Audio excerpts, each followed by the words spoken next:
Welcome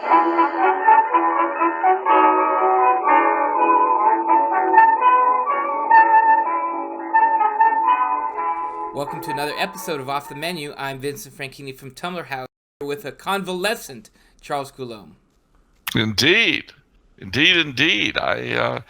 was in the hospital this week. I had an operation. It was exciting. And let me tell you something. The Austrian medical people do not fool around with you. Because you know how it is. In the States, if they tell you you're going to need an operation, they say, okay, we'd like you back 2 weeks from Wednesday, and then you've got to go in for a couple of consultations and blah, blah, blah. Yeah. Well, I said, all right, when do you want me back? Want you back? We're doing it this evening. I said, what? Yeah, we're doing it this evening, after midnight, because they do it 24 hours. There's always operations being done. They never stop. Whereas, as you know, with us, it's 9 to 5. And if you don't get your operation in by 5 o'clock on the day it was scheduled, well, guess you're going to have to do it the next day or the next or the next. So it's quite remarkable. And the food was very good. But I was only there 3 days, and now I'm back in the saddle. Yeah, sounds like your local shaman doesn't mess around. No. Well, you know why? Tonight, the shaman is very busy. Yes. Tonight is, in real time, ladies and gentlemen, this is the night of the 13th in Austria. And that's not all. Tomorrow is the Feast of the Holy Cross in Harvest. And tomorrow, because of that, they had tonight, after Byzantine Vespers, a procession through all the parts of the Schloss. And I got this room blessed. And the Byzantine bishop was there with the gold crown on his head. And it was wonderful. And afterwards, they had a blessing with bread and wine and oil and seeds and stuff. One of the things I love about this place is that the Latin and Byzantine rites have sort of parity of esteem. So you get to enjoy both of them. And speaking of which, a long-time viewer by the name of Mike Foster from Oklahoma is now attending school here. That's great. Yes. One of my audience came out here. He didn't know until he was midway through the application process that I was here, but he was amazed. So if you want to meet the young man himself, enroll at the ITI and learn something. Wow, that's great. And it sounds like you have a nice mix of Catholic and pagan celebrations that you're partaking in. You know, the Harvest Moon, really? Is that what we're going to do? Harvest Moon? Is that what we're doing now? These moon festivals, these pagan moon festivals? Really? Okay, for starters, you're living in Arcadia, which sponsors one. Yeah. Yes, as soon as you get finished, I'm not complicit. You should run up to the I'm market. not complicit. Your tax dollars are paying for it. My tax dollars are paying for a pagan festival for the city. It's no more pagan than Thanksgiving or the 4th of July or Memorial Day. How is that? Because it's not. It's just an observance. It's not. It's the observance of the August moon. What's that? What's being celebrating? The bright moon of August. Of autumn, rather.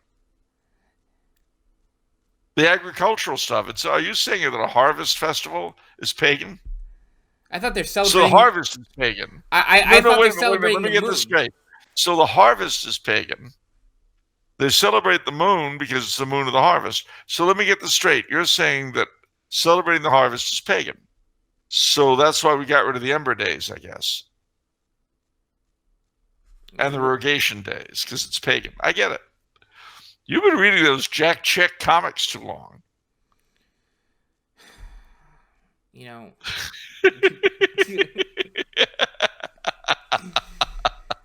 You're talking to a Coulombe boy. You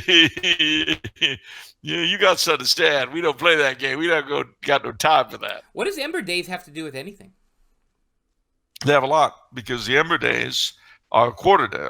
They consecrate each of the 4 quarters of the year to God, and they're to bring down, like the Rogation Days, special blessings on the harvest and on the planning and sowing and everything else. Well, that's celebrating time, not the moon. It's done according to the phases of the moon. Easter is done according to the moon. You don't tell time according to the moon, according to the phases of the moon. Easter is done according to the moon. Okay, what day is Easter on, according to the moon? The new moon after Passover. Wow. The Sunday after the new moon after Passover. The Sunday after the new moon after Passover.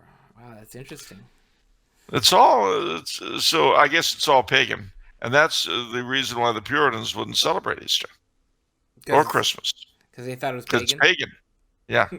And so basically, if you're having a good time, you're pagan. So I'm basically a Puritan right now. At the moment, yeah. But we can help you through your issues. Okay. We can get you through this. Okay, good. Thank you. But no, I mean, the Puritan is afraid that someone somewhere might be enjoying himself. You got to watch out for that, I'm telling you. I know. I can see the way you run the Tumblr building. I noticed that there's been a crackdown on unwork-related chatter in the secretarial pool. Yeah? Yeah. You're What's Miss it to you? Friswell, or whatever her name is. She's gotten very, very, I don't know what the word is, obstreperous. Girls, I don't think we're discussing work, are we? Like that. Yeah. Which I thought was very disrespectful. Well, they're not discussing work. I mean, is that their job? It doesn't stop them from doing their job, just to chat about what's going on, you know. Well, And by the way, they think you're the cutest of the executives, just so you'll know. Well, that's like the world's tallest pygmy right there. Yeah, you're absolutely right. It's not like they have a lot to choose from. Yeah. But that was one of the things. I shouldn't say this, but they were complaining that the marriageable talent in the executive wing was somewhat sparse in terms of. I mean, not that there aren't bodies there; it's just they wouldn't want to marry them. But a lot of your fellow execs are already married, aren't they? Yeah. Yeah, that's what I thought. But no, it's all very strange. Anyway, I'm just saying Miss Friswell, I think, might be exceeding her authority this much. Well, I'll let her know you think that. I don't tell it came from me. No, I will tell it. It's very important that I say it came from you, and so we'll see how that goes. Enjoy. I know how it's gonna go. You see these knuckles? I know exactly what's gonna happen. That woman is a battle axe, and I've said it. You know, hey, you said it. I didn't say it. You said it. She's a weird combination of frustrated mother superior and would-be principal of girls' boarding school. Yeah. I don't know where you find some of these employees. Anyway, I'm sure she means well. Well, we emphasize discipline in Tumblr House. Yeah, so I see. Gosh. Okay, so moving on. Anything else, Charles? First off. Well, let me see. Not a lot. Brexit, of course, is becoming more and more exciting here on the old continent. Whether or not the British are going to be allowed to get while the getting's good out of the EU. Certainly we'll know by Halloween if they're going to make it. Okay. The Parliament doesn't want it. The government does. The majority of the people do. So what the Prime Minister wants to do is call new elections, which of course would bring in a definitely pro-Brexit majority, which the opposition is not going to go for. So they're in this weird position. Anyway, there we are. Okay. What kind of questions we got? Before questions, a couple things. First off, we always need more patrons, so keep filling that Patreon fund. I got some feedback, some important feedback from some fans who were under the impression that you needed to donate or be a patron to get your question asked on the show. Technically, that's not true. We solicit questions through the Contact Us page on the Tumblr House website. So all you non-patrons, if you have a question for Charles, send it on through there. Now, with that being said, I do ask all patron questions first, and if there's any room, I'll add questions from the public as well. But right now, we've been full up with questions from patrons. So, long story short, if you direly want your question asked, become a patron, and it will be asked. And you'll get access to the patron pre-shows. A lot of cool stuff goes on during those pre-shows. You do not want to miss out. That's true. The pre-shows are fun. Yeah. I thought the fan dancer in the last run was kind of over the top, but that was just me. Okay. Okay, so yeah, also no memes this week. Memes have dried up. So if you guys want me or if you guys want to be considered by the way, we're renaming the show from Memes and Dreams to Memes of Production. Thank you, Jeff, out there for the comment. We're gonna roll with it. He says, I fully support renaming the Memes and Dreams segment the Memes of Production segment. We may nationalize the Memes of Production. That'd be a good idea. I think so. So yeah, no memes this week. But if you want your meme to be considered, tag the Tumblr House Twitter account, and that way I'll get to see it. Okay, let's start with the question, shall we? All right. First question is from Waylon. Is there anything concrete that one can do politically or socially to advance the cause of monarchism? Is there a national or international monarchist association one can join that actually affects some good in that regard? I know that prayer and evangelism to make the country more Christian so that just government will follow is essential. But is there anything in the more ordinary political or social sense that can be done to aid the specifically monarchist cause? Well, a lot depends on where you happen to be. Many countries have monarchist organizations. Some of them have quite a few. Our United States have the American Monarchist Congress comes to mind. There's always the dear old International Monarchist League, which is around, which I'm a member of. The Royal Stuart Society, which I'm also a member of. But as to how active they are, in the States, it's a question of education. Other places like France, Central Europe, commemoration is a big deal as well. And in a few places like Czechia and France, there are actually monarchist political parties, Portugal as well. But a lot depends on where you are. I mean, the thing with the United States, as I mentioned, Star Spangled Crown, is that we don't have a single monarchist national tradition, and I think before we can even get there, people have to know a lot more about the monarchical roots of the country we already have, which they don't. They don't realize, for instance, people know all about the Mayflower Compact. They don't realize that it was done in the name of their dread sovereign, James the First, rather. Similarly, in Los Angeles, how many people are aware that the founder of the city was King Carlos III? And how often is he spoken of? So, I mean, there are things like that need to be done as well.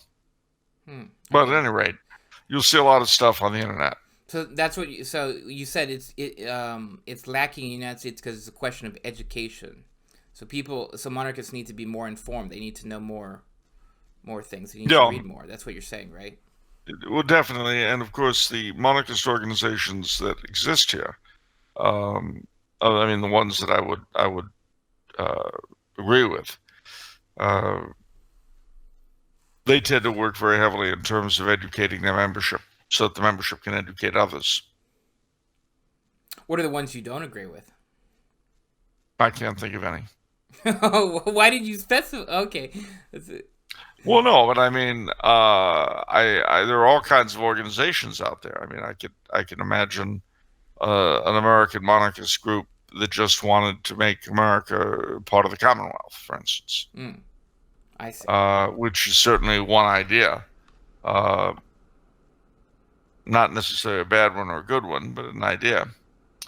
Um, so as I say, I know a couple of active groups that I like, which I mentioned.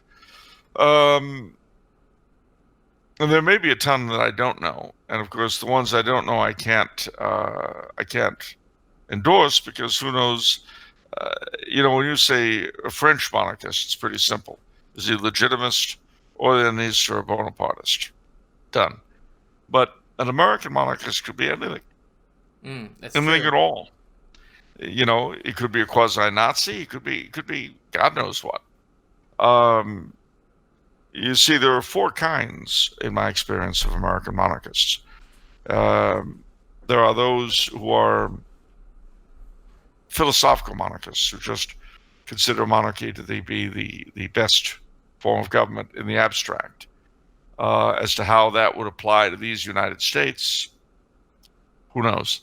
Then you've got the religious monarchists who believe that monarchy is the most reconcilable form of government with their faith, be it Catholic, Orthodox, Anglican, Lutheran, Buddhist, Hindu, Muslim, whatever. The third are emigres, or their descendants, who still retain some loyalty to the dynasty of the land whence their ancestors came.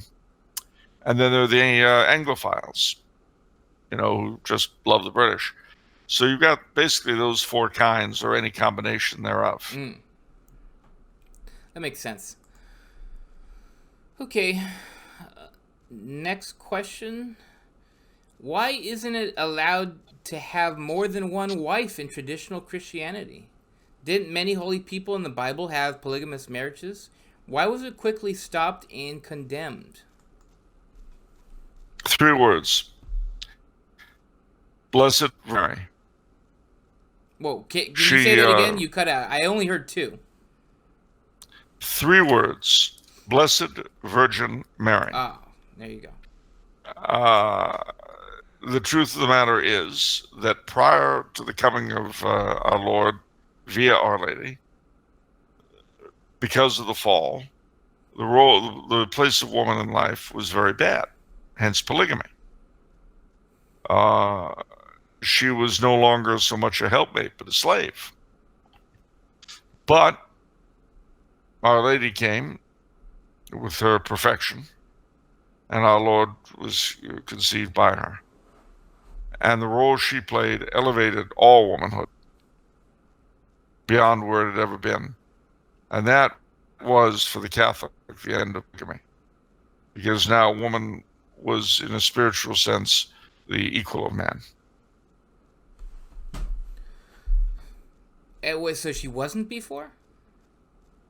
No, not really. I mean, in terms of practice, the unfortunate result of the fall was that woman everywhere was treated as something of a slave. Well, I mean, This what was was the not. ideal? I mean, forget the execution. What was the? I mean, are we talking about the ideal here? Well, the ideal was still monogamy, as you see with Abraham and Sarah. But the polygamy was not outlawed. Okay. Well, you say monogamy was ideal, but that's kind of baked into this question here that there are holy people who had polygamous marriages. So There how is were. it that these holy people weren't living the ideal? Well, because they were holy, but they certainly weren't perfect, number one. Number two, the ideal in general, the whole bar was a lot lower. Don't forget that none of them went to heaven. They all went to the limbo of the fathers. Well, that's true. They didn't go to heaven until the ascension. So, Well, it wasn't exclusively because of polygamy. I mean, no, it wasn't exclusively because of polygamy, but polygamy was symptomatic of the general fallen state of things. People don't realize that bad as things are now, everything has been elevated since our Lord came. Everything's better, to include the status of woman.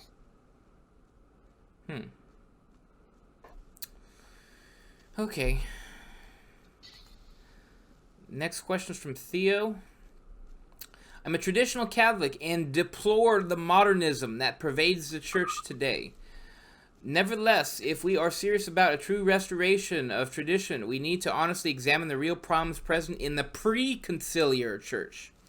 As an example, could you elucidate on the influence of Jansenism in the Pre-Conciliar church?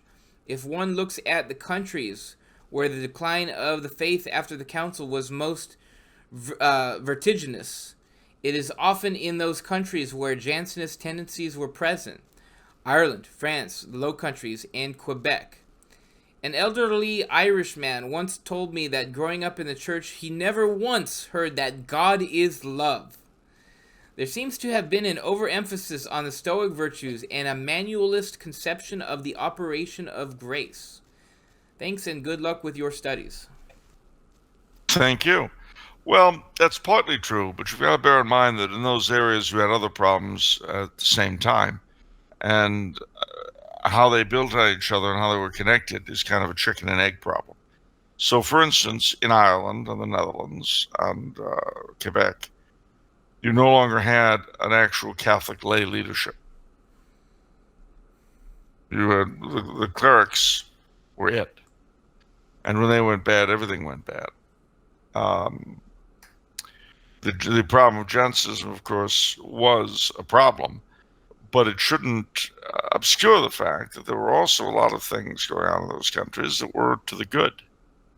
Although Jansenism, Calvinism light, as you might call it, is never a good thing. Ironically, however, at the same time that you had the Jansenist problem, you had the beginning of the indifferentism problem.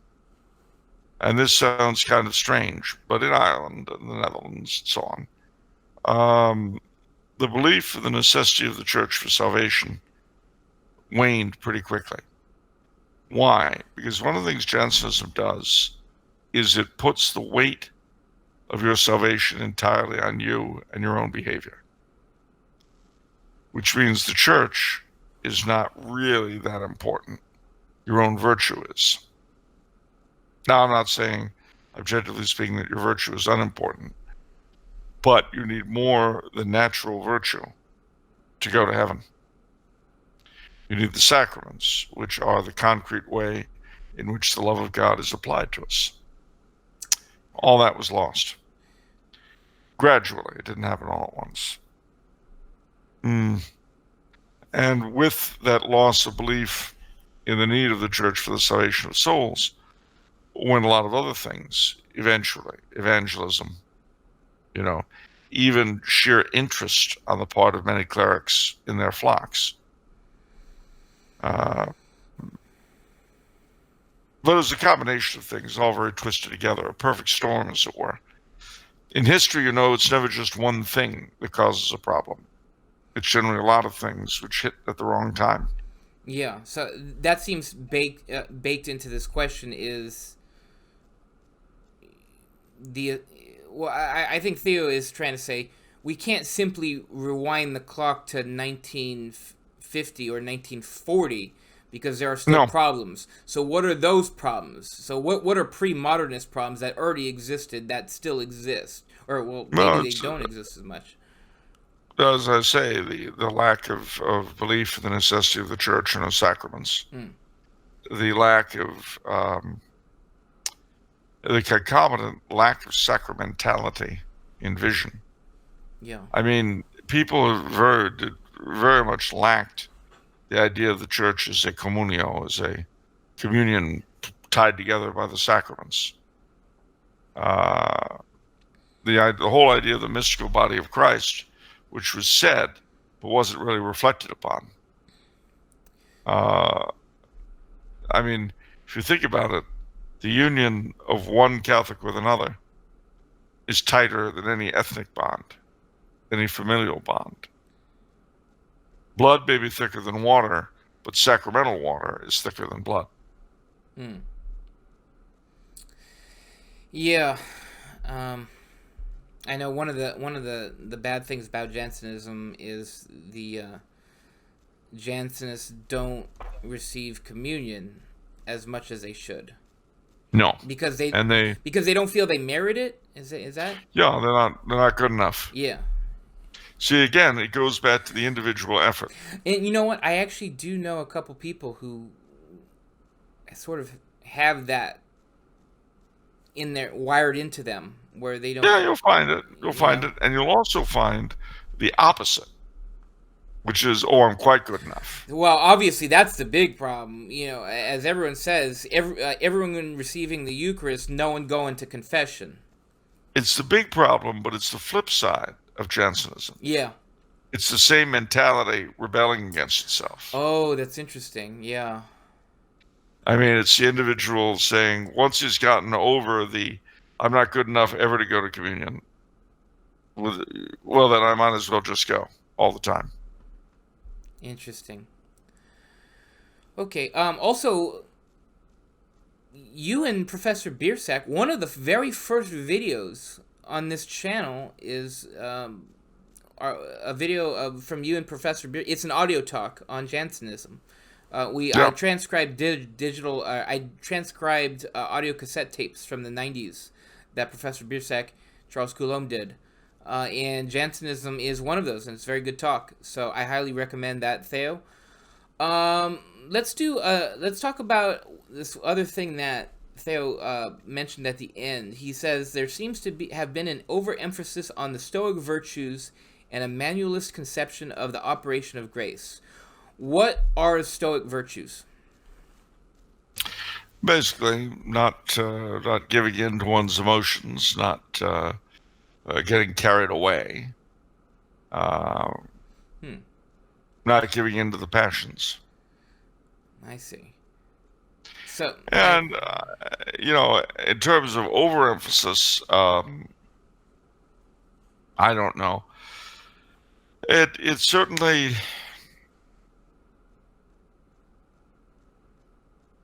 Stiff upper lip is a means to an end, but it's not an end in itself.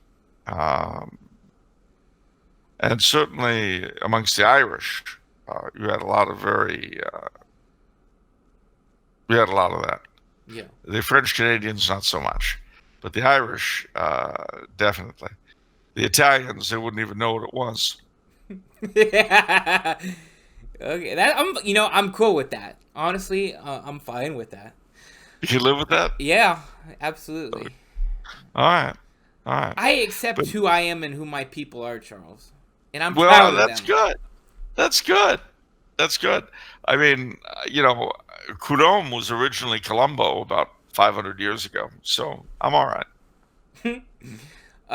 One last thing. What's a manualist conception of the operation of grace? What is that? Basically, I believe it to be, and I could be wrong because it could refer to manuals of penances and so forth. But I believe what he's referring to is basically the idea that you do it all yourself. Wow. Okay, that's really bad. Well, it is bad, but it's not something that was ever taught officially. But again, like the Jansenist who depends entirely on himself to be worthy or not, it's all pretty much the same kind of stuff. Yeah. Okay, next question is from Gavin. What should a Catholic monarchist make of the many dynastic wars of the Middle Ages? Can these be just wars? Does Charles think a majority of the ones waged in the history of Christendom have been just? Don't they undermine the peace which a united Catholic Europe should enjoy? Well, absolutely they did. Absolutely. And, the Wars of the Roses, the Armagnacs and Burgundians, all those sorts of civil wars were terrible. As was the 100 Years' War. I mean, any war between Christian princes is wrong. Now, does that mean they didn't think they had reasons for them? Of course they did. And they may well have been justified. But even a just war is not a good in itself. It's simply less bad. Yeah, got it. Yeah, of course. So, yeah. Well, But you got to remember, fallen nature being fallen nature. You will always find people of every degree doing the wrong thing, even we ourselves, hence the need to go to confession. I mean, they were certainly less bloody than the wars that took their places because they were fought only by the king and his knights.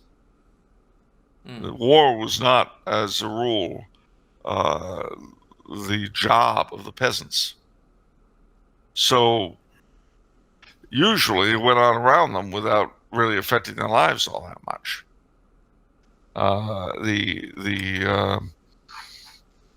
old thing too is that in the Middle Ages, the church enforced what was called the truce of God and the peace of God, and that meant that there were certain times of the year in which armies couldn't fight, and there were places around which they were not allowed to fight, and if they did, they were excommunicated, which in those days meant a lot more than it does now. So, to the degree that these things could be mitigated, they were. But the fact is that it was not until the Crusades that Christendom finally pulled itself together and did something on a united basis. Okay, well, let me ask you this. If Catholicism is so good, why was Catholic medieval Europe filled with so much bloodshed and corruption? Tell me because I can. Because the inhabitants of medieval Europe were human beings.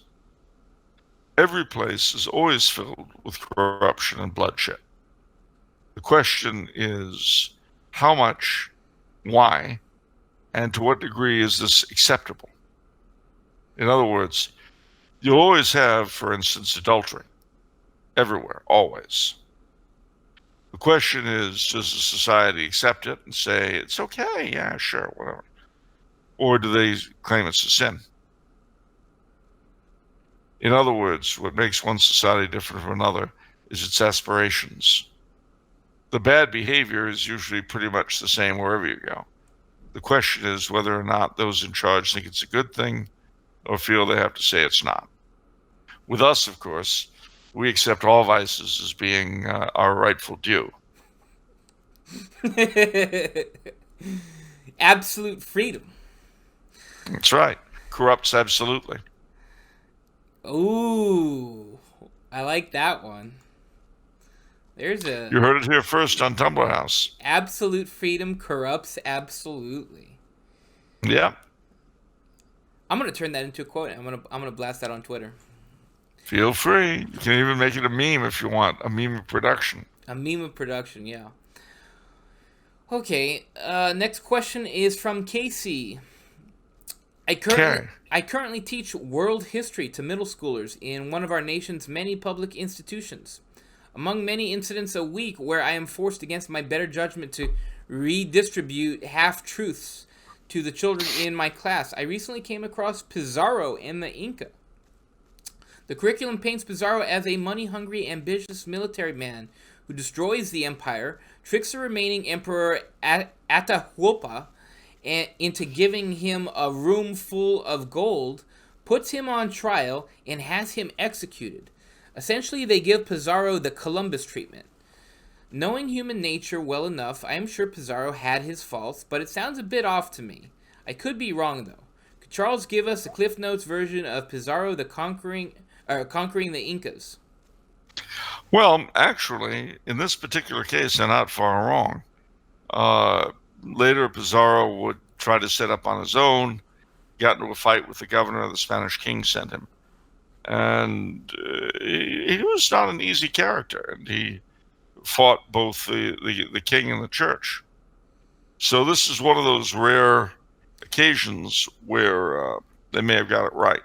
Yeah, he got the Columbus treatment, and Columbus didn't deserve it, but Pizarro perhaps did. Right, yeah.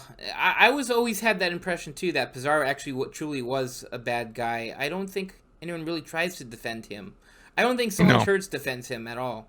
I think she agreed as well. Cortez is a different story. He's a mixed Columbus is bag, certainly a isn't different he? story. Cortez kind of a mixed Cortez, bag. yeah, he's a mixed bag, but Pizarro's not mixed. Yeah, he's Uh, yeah. and then Columbus was far more good than bad. Why do you think he was so villainized even by his own people? Well, firstly, he made some immediate enemies. Why? Land claims, because he was made admiral of the ocean, sea, and so forth, and believed himself to outrank everyone else in the colonies. Well, other people went over with royal commissions and this sort of thing and thought it was them. And also, I hate to say this, but human beings tend to have a lot of jealousy for anyone who's done something really great. You will never find a great man, but there aren't tons of people trying to pull him down. And Columbus was also, how do I put it? He'd been right, and everybody else had been wrong on a number of occasions. And when you have that happen, sometimes you don't become the easiest person to deal with. All right, next two questions from Dennis. All right. I just read Charles's essay, The Ethics of Escape, on the Tumblr House website. I'm loving his writing so much. He just may be my patron sinner? Huh. Something. Okay. Never heard that one before.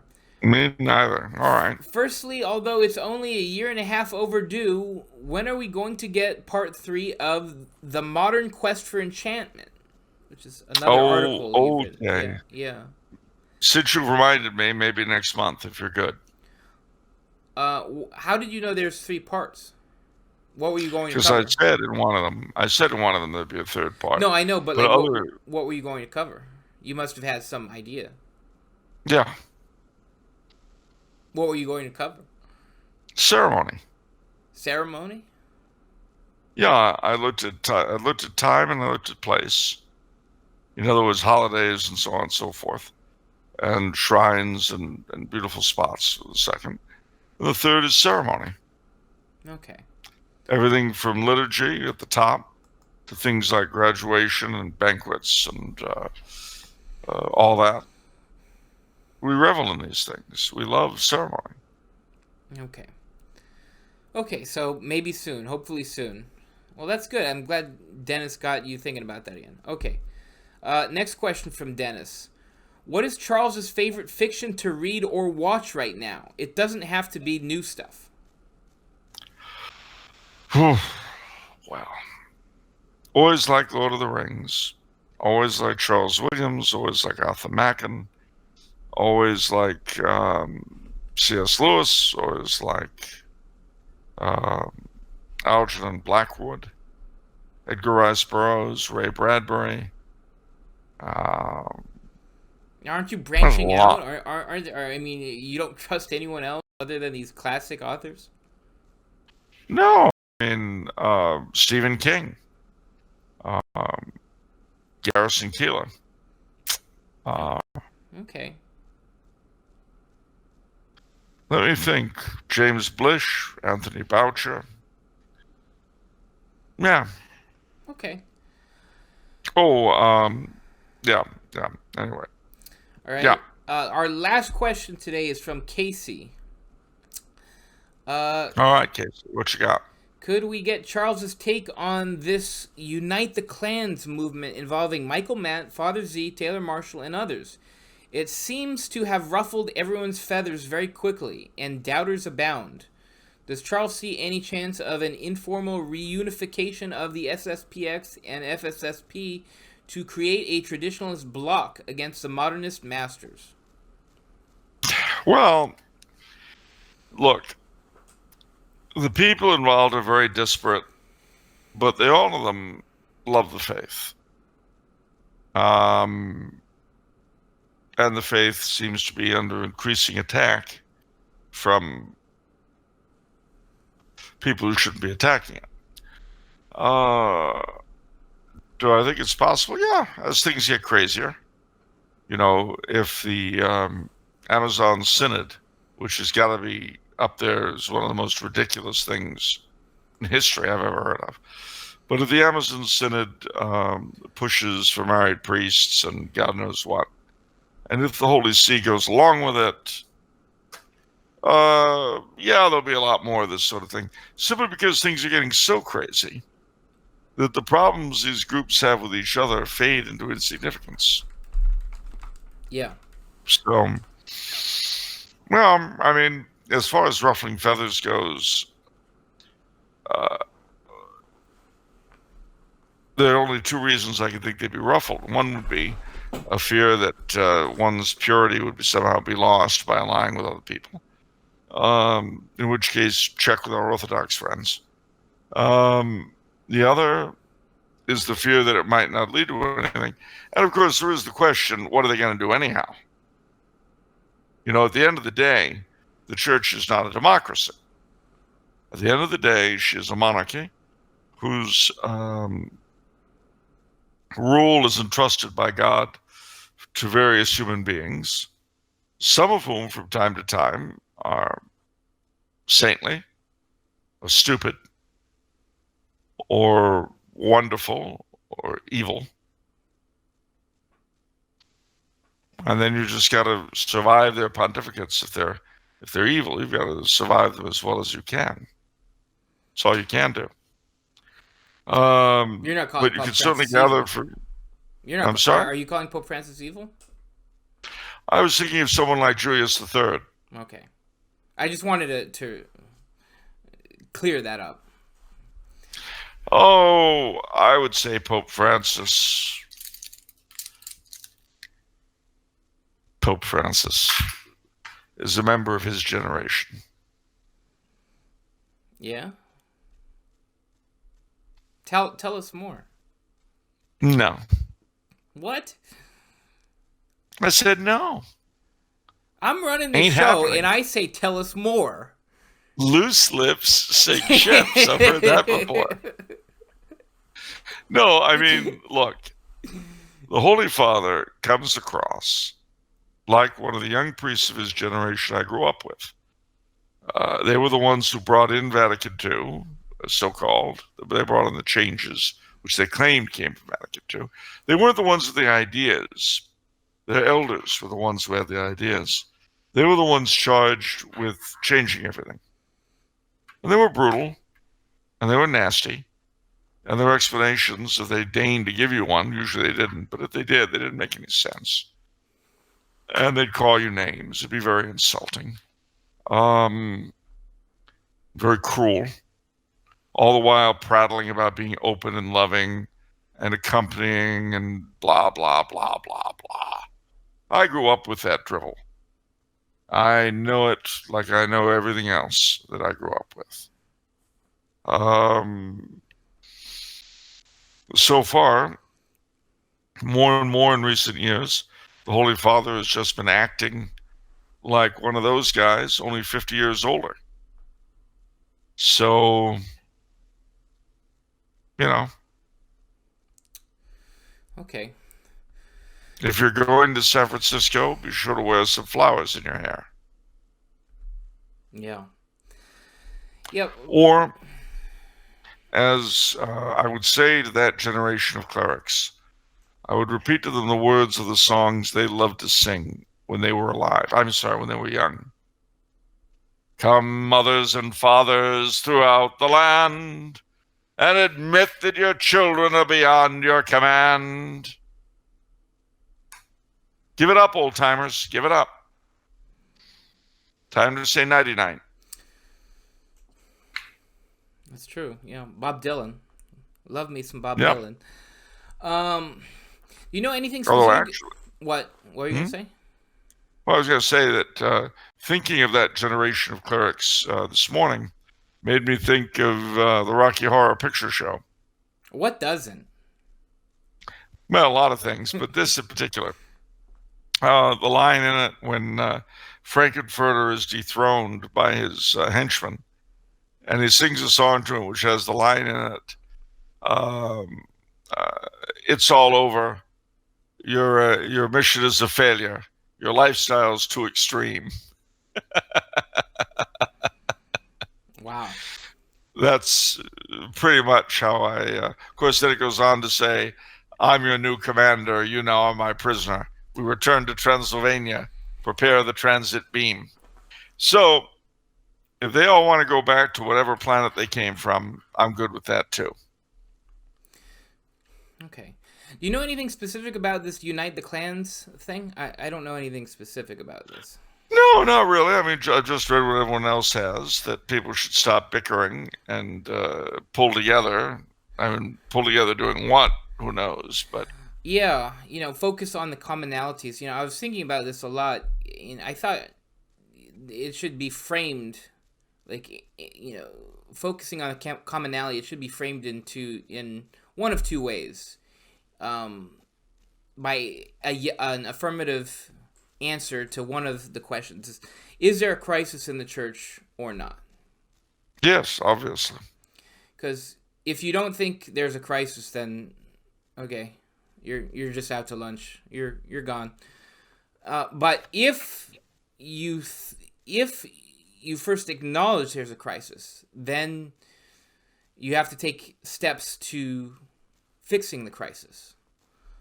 Which, those steps, I mean, the problem is there's only so much that one can do.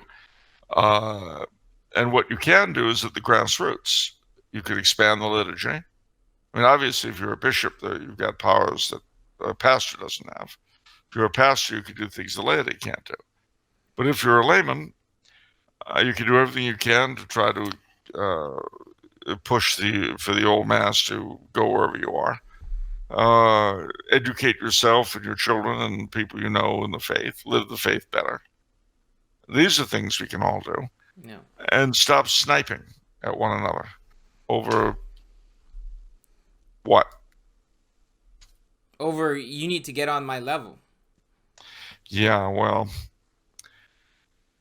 I think it's a little late for that. But it's funny how you've got liberals sort of in a sly way saying, yeah, there is a crisis. Yeah. There's a crisis in vocations, and we need to fix that by getting married priests. Yeah, there's a crisis in vocations. We're going to fix it by driving out the ones we're getting. Yeah, I know, right? There's a crisis in faith, so we're not going to teach it. There's a crisis in morals, so we're not going to have any. Yeah, I understand that. I get it. Especially when when you look at people like Uncle Ted McCarrick and so many of the Holy Father's gang of merry men there at the Vatican. I can see why they would be very much opposed to having any kind of moral life imposed upon the faithful. Since they're having liberated themselves from morality, I'm sure they want to share that liberty with others. They're not against it. What makes you say they're against it? What, Uncle Ted McCarrick? No, Pope. I thought you included Pope Francis and his married No, gang. I said the gang around him. Oh, the gang around Pope Francis. Okay. Yeah, his buds. Yeah, his buddies. Yeah. Okay. They are an amazing bunch of people. But the other question that I thought I think everyone should rally around is: do people need the sacraments or not? Yes. It's that simple. I mean, if you don't think that people need the sacraments, if you don't feel that the world needs to be more Catholic, then just throw it aside somewhere and continue. If you don't need the sacraments, if you don't need the sacraments, you don't need Christ. And if you don't need Christ, then have a nice day. Yeah. Good luck. Don't let the door hit you on the way out. Yeah. No, I mean, just go bay at the moon. Yeah, at the Moon Festival. That's right. Well, see, that way you could let the August Moon Festival, instead of being a fun thing, take the place of going to Mass. You see, because otherwise, you'd go to the Autumn Moon Festival and have a good time, say, on Friday night, recover Saturday, and Sunday you'd go to Mass.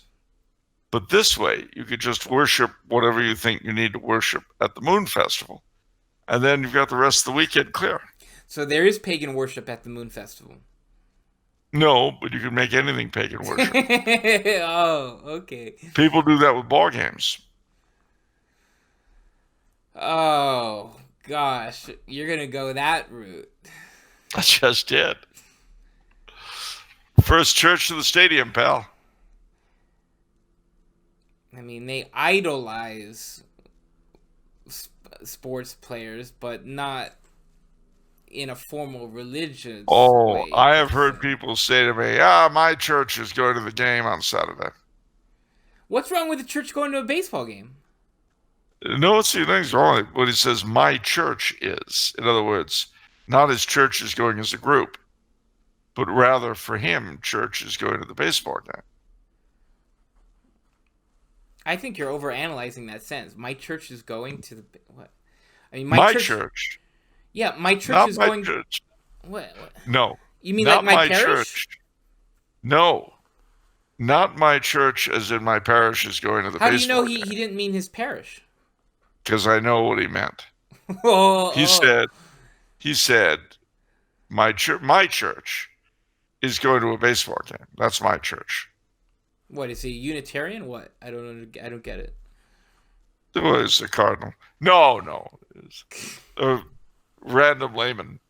But yeah, it sounds very Unitarian. And my point is, his worship is going to the baseball game. I think that's kind of a leap, don't you? No. Why would you say makes that? perfect sense. Why would he say that? Yeah. Well, No. number one, he's with a lot of fellow enthusiasts who are all dedicated to the same thing. Number two, he has a devotion to his team and a devotion to the game that is religious in nature. That's why the guy, knows all the home runs done at every World Series since. I know that. Does that mean I worship baseball? Kevin Close. Pete Rose, all-time leader in hits. Barry Bonds, all-time leader in home runs, but kind of with an asterisk. Can I tell you the bad news about Pete Rose and me? Okay, sure. 1978. I was at Fort Knox, Kentucky for my ROTC Basic. And my Uncle Ketch, who married my father's sister, this was near Cincinnati, had tickets to the baseball game in which Pete Rose would be, adding to his splendor. He was on his run at that time. It was the summer of 78. And I got there, and I was there with my Uncle Ketch, and my cousin Guy, and my cousin Joel. And we sat there, and I fell asleep. And Uncle Ketch was so PO'd. He didn't yell, that wasn't his nature, but he was not a happy camper. He'd gotten these expensive baseball tickets to see the great Pete Rose add even more to his winning streak. And I had fallen asleep. Infidel in the temple. That makes me mad too. Because it almost feels like you're trying to make a point. Unclean in the house of God. It seems like you're trying to make a snobbish point. Like, not making a snobbish point. I fell asleep because I was a cadet. I was at basic training, and I was constantly doing stuff. And any spare moment I had, I'd pass out. Okay. Well, you're off the hook. I was doing something for our country. What? Getting ready to defend her against communist hordes. Okay. Yeah. What was Pete Rose doing for the country at that moment? He was giving us hope. I got you there, didn't I? Well, what do you have against hope, Charles? Well played. Why do you hate hope? Okay. Okay, well, we're just rambling now. We've come to the end of the show. No book this week. Just an announcement that we're running very low on our inventory of signed copies of each of Charles's books. We have like 2 to 3 copies left of each book.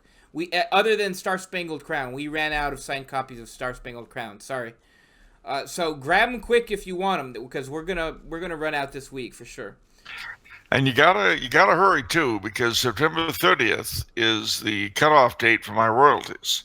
So you want to buy as many books as you can to make sure that my October is pleasant. Yeah, because when Charles books don't sell, things get very Bad things unpleasant. Bad things happen. Bad Okay? things happen to Charles. He doesn't have any money. So you need to get those books bought. Also, bear in mind that autumn is fast winging its way. September, in 2 weeks, will say goodbye and will be replaced with the lonesome October. And you know what that means. It's the build-up to All Hallows Tide.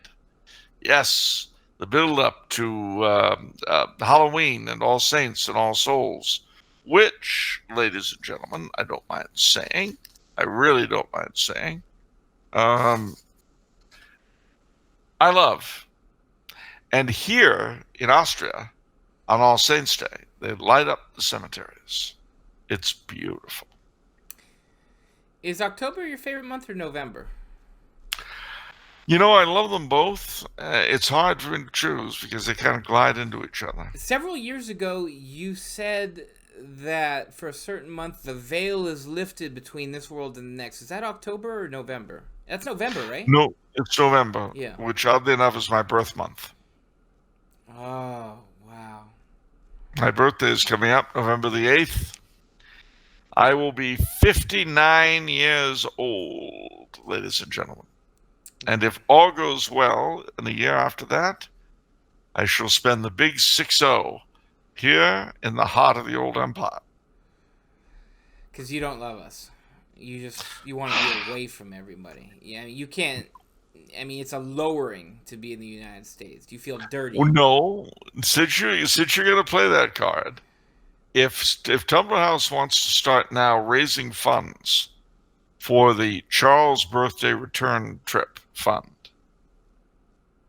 wherein you would gather the money to fly me home on the 6th and send me back here on the 10th.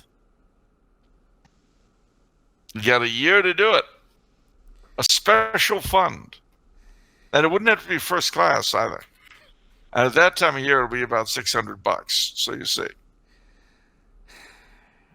Think of it. That's so manipulative. You're trying to goad me to do No! your will.